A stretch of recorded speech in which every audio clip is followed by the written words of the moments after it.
Okay, I think it's on now. Okay. Bruce Spinoza argued against dualism in some of the craziest ways possible. How did he accomplish this? Firstly, in Ethica Part 1, Spinoza asserted that only one thing exists, and that thing is God. Therefore, all other things are simply aspects of that particular substance. This is a quote from that work. A mode exists in something else through which it must be conceived, that is, it exists solely in GD, or God, and solely through GD can be conceived. If, therefore, a mode is conceived as necessarily existing in infinite, it must necessarily be inferred or perceived through some attribute of GD.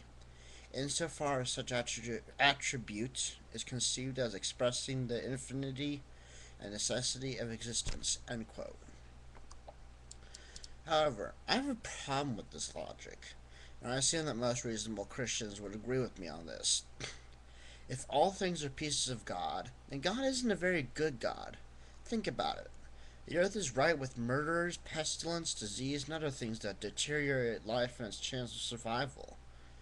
In addition, the rest of the universe is filled with dangerous things such as black holes, stars, comets, and poisonous gases.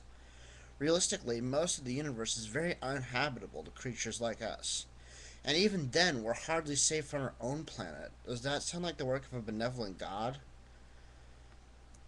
Secondly, Spinoza claimed that due to the limited knowledge of the mind and body and their potential functions, as was known at the time, we cannot know how the mind and body interact. However, Spinoza declared that he knew the body cannot force the mind to think, that the mind cannot force the body into motion. In an attempt to prove this, he stated the following. Here's another quote again. So firmly as they can see that it is merely at the bidding of the mind that the body is set in motion or at rest, or performs a variety of actions depending solely on the mind's will or the exercise of thought. However, no one has hitherto laid down the limits to the powers of the body, that is, no one has yet been taught by experience what the body can accomplish. Maybe it's just me, but I find a huge fault in the placement of this text. If you want to argue for or against something, you should be able to find in your abilities to stay on your own side. Using the text above in a non-dualist argument is like letting a porcupine run around in a balloon shop. Both the passage and the porcupine are so out of place they are dangerous to the purpose of the argument or shop.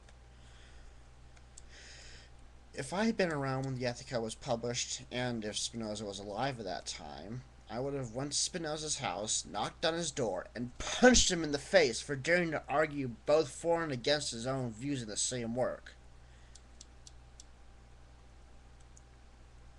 There we go.